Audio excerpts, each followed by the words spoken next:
नमस्कार, भारत चक्र न्यूज में आपका स्वागत है। मैं हूं आपके साथ राजेश शर्मा। सियासी विच हंटिंग विलेन पैदा करने की कोशिश में पॉलिटिकल स्टार पैदा करती है। ताजा नजीर है आम आदमी पार्टी के सांसद संजय सिंह। शराब घोटाला क्या है और ईडी का केस क्या है, 2 करोड़ की रकम कहां से आई और कहां गई, आज हम इन्हीं बातों को लेकर चर्चा करेंगे। लौटिए 4 अक्टूबर की शाम दिल्ली के नॉर्थ एवेन्यू। आम आदमी पार्टी के सांसद संजय सिंह की गिरफ्तारी की खबर बाहर आ चुकी है। अब इंतजार है खुद संजय सिंह के बाहर आने का। घर के सामने आप कार्यकर्ताओं का खलबलाता जमावड़ा और मीडिया की जनभट है। अचानक झक सफेद कुर्ता पैजामे में गमछा डाले तमतमाए चेहरे के साथ हाथ में हाथ हिलाते लहीम सहीम संजय सिंह निकलते हैं। संजय की इस जुझारू आभा के आगे उन्हें गिरफ्तार करने वाले भी बौने थे। हालांकि वो सब ऐसे हर मौके पर बौने ही होते हैं। मिडिल क्लास मेट्रो माइंडसेट के लिए ये स्टार हैज अराइव्ड मोमेंट हो सकता है, लेकिन देश के कोने अंतरों में गई ये तस्वीर एक जंगजू नेता की थी।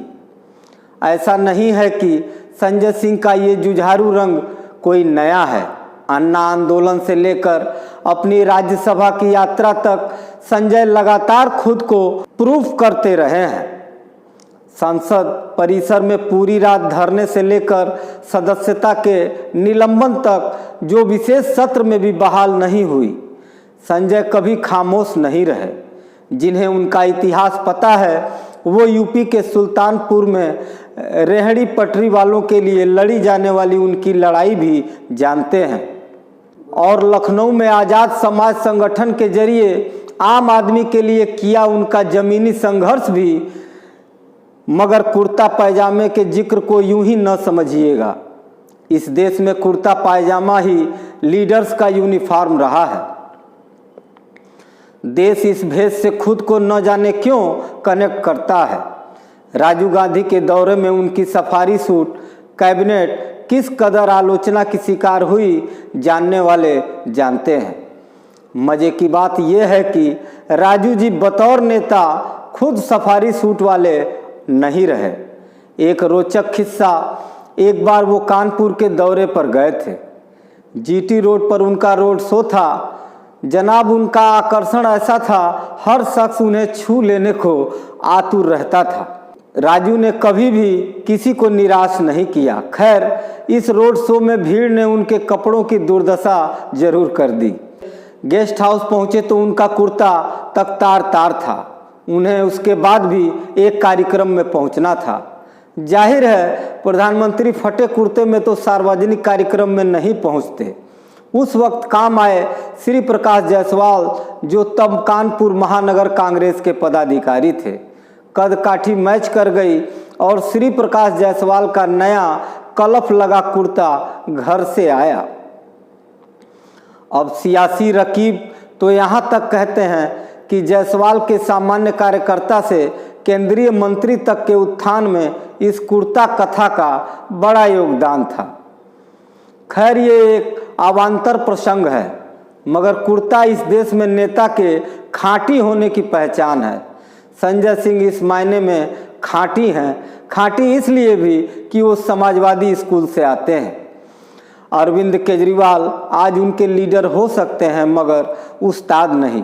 समाजवादी जबान का ककहरा उन्हें रघु ठाकुर जैसे गुरु ने रटाया है।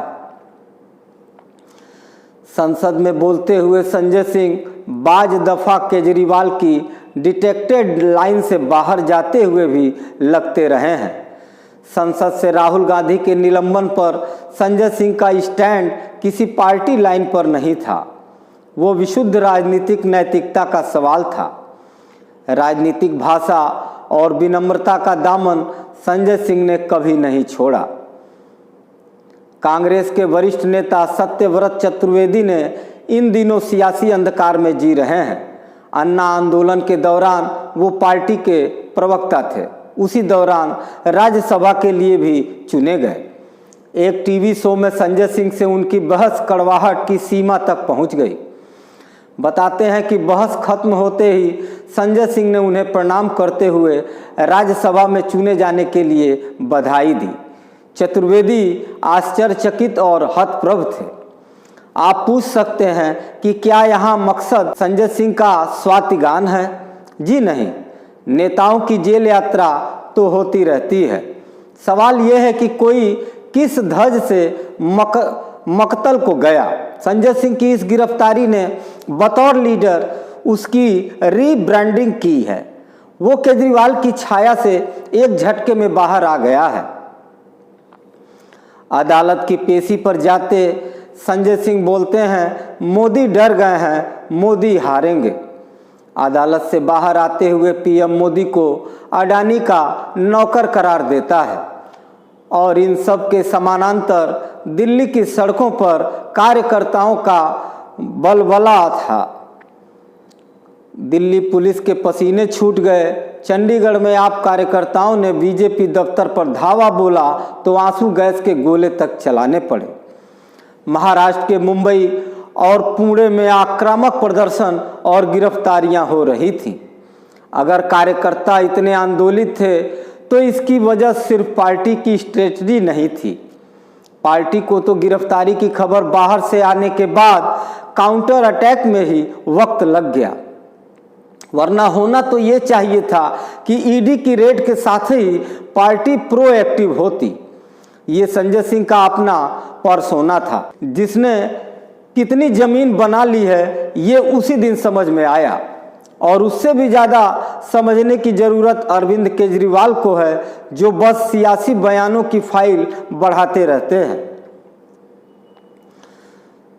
सिसोदिया के लिए कैमरे पर इमोशनल होते दिख जाते हैं, मगर माफ़ करिए, कहना पड़ेगा कि टीवी कैमरा पॉलिटिक्स की यही बड़ी समस्या है।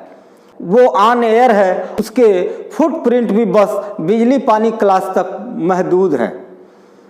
बिजली पानी, अस्पताल और स्कूल तयशुदा तौर पर जरूरियात केजरीवाल की पॉलिटिक्स की बिग पिक्चर क्या है, दिल्ली से बाहर की जनता ये बखूबी समझना चाहती है। केजरीवाल के पास बस मुफ्त बिजली पानी का वायदा है। पंजाब में ये तिलस्म भी जल्द ही टूटने लगा, जहां जनता ने रवायती पार्टियों को नकार कर आपको सत्ता तक पहुंचाया। दिल्ली जैसे सरप्लस अर्बन स्टेट में मुफ्त बिजली पानी आसान है, बाकी जगहों पर ये इतना आसान नहीं है। भ्रष्टाचार के खिलाफ केजरीवाल ने देश की पूरी राजनीति जमात को लांछित किया। अब जब वो उन्हीं के साथ एंटी मोदी मोर्चे में खड़े हैं तो कट्टर ईमानदारी का जुमला हास्यास्पद लगता है। जहां तक संजय सिंह का सवाल है, वो कभी इस एक्सट्रीम तक नहीं गए। राजनीति में हर दल में दोस्त रखना बड़ी खूबी मानी जाती है। संजय सिंह के अंदर ये खूबी है। यही वजह है कि उन्हें इंडिया अलायंस के नेताओं का खुला समर्थन तत्काल मिला।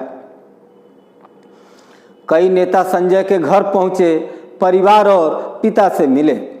अब तक जो दिख रहा है और समझ में आ रहा है, बतौर नेता संजय सिंह अब केजरीवाल के समानांतर खड़े दिखते हैं, उनके मोहताज नहीं।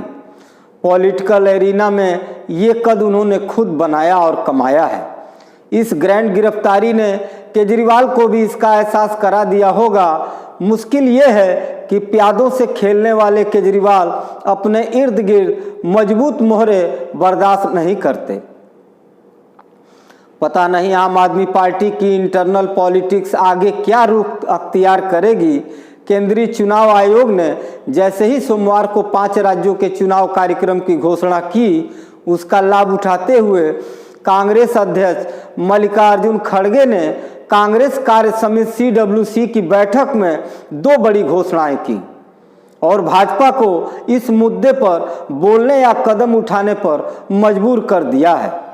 उन्होंने कहा कि कांग्रेस को अगर केंद्र में सत्ता मिली तो वो ओबीसी महिलाओं को आरक्षण देगी और देशव्यापी जाति जनगणना कराएगी। ये 2 ऐसी घोषणाएं हैं जिनसे भाजपा कोसों दूर भाग रही है। बिहार जाति जनगणना की रिपोर्ट आने के बाद पीएम मोदी ने उस नैरेटिव को बदलने की कोशिश की, लेकिन कांग्रेस अध्यक्ष की सोमवार की घोषणा ने भाजपा के कमंडल नीति की हवा ही निकाल दी है। मोदी ने अपनी पिछली रैली में आरोप लगाया था कि कांग्रेस हिंदुओं को बांट रही है। दिल्ली में चल रही CWUC बैठक में अपने भाषण के कुछ हिस्से को खड़गे ने एक्स पर भी शेयर किया है। कांग्रेस अध्यक्ष खड़गे ने बैठक में आश्वासन दिया कि महिला आरक्षण विधेयक को लागू किया जाएगा और अन्य पिछड़ा वर्ग OBC तक बढ़ाया जाएगा। खड़गे ने लिखा, हम 2024 में सत्ता में आने पर OBC महिलाओं को आरक्षण देने सहित महिला आरक्षण को लागू करने का दृढ़ संकल्प लेते हैं। हम देशव्यापी जाति आधारित जनगणना, प्रभावी सरकारी कार्यक्रमों और कल्याणकारी योजनाओं को लागू करेंगे। खड़गे ने प्रधानमंत्री नरेंद्र मोदी की हिंसा प्रभावित मणिपुर से गैर मौजूदगी की भी आलोचना की। खड़गे ने कहा कि मोदी आगामी राज्य विधानसभा चुनाव से पहले विभिन्न राज्यों में जा रहे हैं, लेकिन मणिपुर के लिए समय नहीं है। खड़गे ने लोगों से प्रधानमंत्री द्वारा फैलाए गए फर्जी बयानों का मुकाबला करने का आग्रह किया। उन्होंने कांग्रेस नेताओं से कहा, मणिपुर में प्रधानमंत्री की अनुपस्थिति चुनाव वाले राज्यों में उनकी लगातार यात्राओं के बिल्कुल विपरीत है। आने वाले दिनों में कांग्रेस पार्टी झूठ और झूठे भरे बेबुनियादी हमले और बढ़ेंगे। यह आवश्यक है कि हम इन झूठों का प्रतिकार करें और अपना स्वयं का संवाद बनाएं। कांग्रेस अध्यक्ष ने सत्तारूढ़ भाजपा की विभाजनकारी रणनीति और स्वायत्त संस्थाओं के दुरुपयोग पर भी कटाक्ष किया। उन्होंने भाजपा को लोकतांत्रिक स्थिरता के लिए खतरा बताया। कांग्रेस प्रमुख ने कहा, 2024 में हमें एक ऐसी सरकार स्थापित करने का प्रयास करना चाहिए जो इन गंभीर चुनौतियों का समाधान करे और हाशिए पर रहने वाले लोगों, युवाओं, महिलाओं, किसानों और मजदूरों के सपने को पूरा करे। इसके साथ ही हम लोगों की आवाज़ के प्रति सचेत रहते हुए महंगाई और बेरोजगारी जैसे गंभीर मुद्दों का समाधान करना चाहिए। हमें कांग्रेस के नेतृत्व वाली राज्य सरकारों और पिछली कांग्रेस सरकारों के अनुकरणीय कार्यों का प्रचार करना चाहिए। इन उपलब्धियों को उजागर करके हम जनता के बीच विश्वास पैदा कर सकते हैं।